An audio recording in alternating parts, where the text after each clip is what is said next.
22. Jelete peji Taghdier bilen hormatly Akhundymyzyň jawabiyetinden. Bu bölekde de gurrumyz şol bölek filmleň üstüne. Nahmaduhu ve nusalli ala rasulihil kerim. Qeynan haqda peji Taqdiriyň mudirleri diýmelmi, näme diýmelini? Kimligide belli mutasifana. Derhal surat şu musulman dogullum. Men beren gurrumlaň ewün ardan ketip, hani kime şu tada şu gurrun aýdyp, nagadar delail aýdypdyr. Nagadar metalab aýdypdyr. Şoň üstüne şonu ketip de barahym, ýene şu başga forma barahym suratyny jamaada meni neşretmekdik şu bir ulaqamyl hyýanaty ki benamy din o diyanat o iman o tebliğ din bolupdy. Adam şygynyndyr ya. Bir adam adyň edinne, awraýyň dünýäň edinne gitsin onu dünýäň edinden kawalasyn. Teniki bolmany dinni, peýgamberiň hakkalyny egeňinde suratyny namaýyş berip peýgamberiň täzmin başynda goýup Peygamber doğunu mensubat geyip bir hücreň adamty bolup, bir hücreň eýeti bolup, bir hücrede okuyan bolup, şuna men dini İslamy tebliğ etýär, Wahhabiyet tebliğ etjek diýip, ýene şu bolmuşyň ýewnardan kiripde nä ýüdüňden jamaada gelmeli, men heýran ýa adamdan marahym şu form ýüdügölleriň maşyn paçak ýalyk diýip bir da Türkmen bilýär. Paçak ýalyk utançdan, hayadan, şerden galagly. Bir bölek gurrun ki men awwalda şu hakyny aýtdym. Ibn Teymiyye rahmetullahi hakkında men heyran şu Akhundymyzdan. Yani heyran galýarda şu öňrekde bir siri şu live sendesinde köşen peji Taqdiri goýupdy. Şonda da sırahaten Ibn Teymiyye men şeytan ejek diýipdi Hudaý hakykatyn. O musulman dogullum wada bularny görgen gulagyna, bularny kefe gulagyna. Bular şu barahym bir dady tutupdyr şonu el çekenak. Düşündirendi de barahym özüme o ýola gurugly. Musulman dogullum diqqedin. Hanefi mezhebin öğrenine bir mesele fıkhin hakkında. Näçe kitapda näçe zat gelipdir. Aýa şoň hemen amal edip bolýarmy? Amal edip bolmaýar. Şoň biwin red edipdi Allah. O dogry diýipdi, o dogry diýipdi, o mekruh diýipdi, bu haram diýipdi, bu wajyp diýipdi. Ondan şu ardan öyle muhakkik ulamadan kefne gulakda mufta bihi diýilýär. Bir şoň mafetta berden kowul bar. Şoň tutup da galalar näme ehtiramyn kenarda goýýar. Bular tahqiqi qawllar, bular aňybasyny ýetilip bar keplede. Bular kenara goýýar musulman dogun. En şatoratynda da bir şahsiýetiň hakynda da hem wagty qızawat etme bolan. O da takriben 700 ýyl mundan geçen şahsiýet. Ummat İslam hakynda şoň içinde, ummat İslamyň içinde şu benden hakynda muhtelif aýdylan gurrunlar bar. Şu gurrunlaryň hakynda musulman dogun biz muhakkik ulamalar hem gulak atmaly. Ibn Teymiyye rahmetullahi hakynda Hanefi mezhebiň ödünden de başga ulamalardan da qawdip ýadallar da bar, terekip ýadallar da bar. Emma muhakkik ulamalar Allama Şamî rahmetullahi adamlar şunu ewip ýadypdyrlar. Inelekem Allama Leknewi rahmetullahi aleyh şu ki peji Taqdiriyek şoň kitabyndan marahym naqd edip metabiqaty bolýar edip Allahdan gelen çağırtan bolýar diýip sabit çöküpden kitabynyň ödünde inelek altylan jildinde 43-nji seferinde musulman dogulan bardan okuýyn.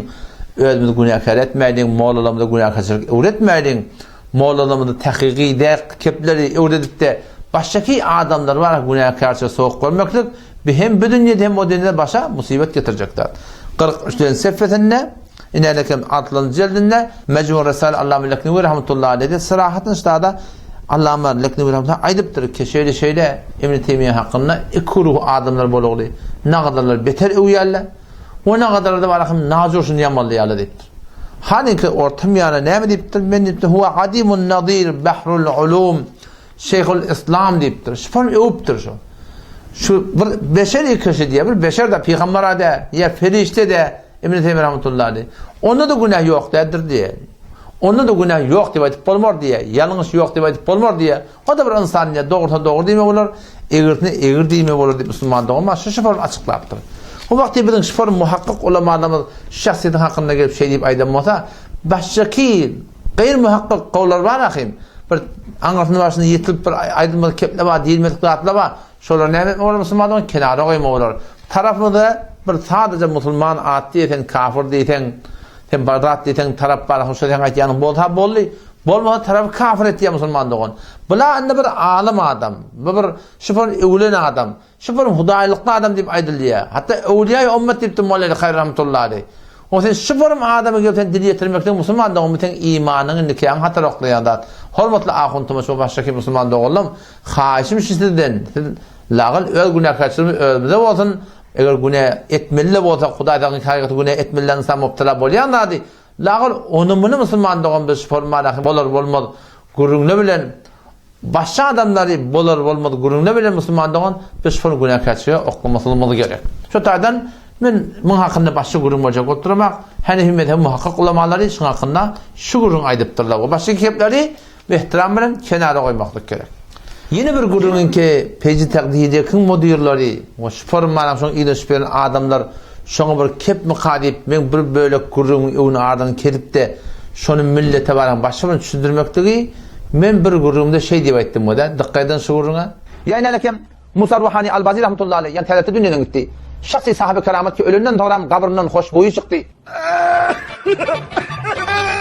İnanın şimdi bir aydan gurrun Musa Ruhani Al-Bazi rahmetullahi aleyh kabrından men hoşboyu çıktır diyenler şunu imleli akkök olup barıyorlar baba burada o da sizin oğul bile bir de Vehhabi deyip kerameti inkar ettiği deyip ettiği tamam. Şimdi kerameti ki avval baştan İmam Bukhari rahmetullahi aleyh'den görünüptür.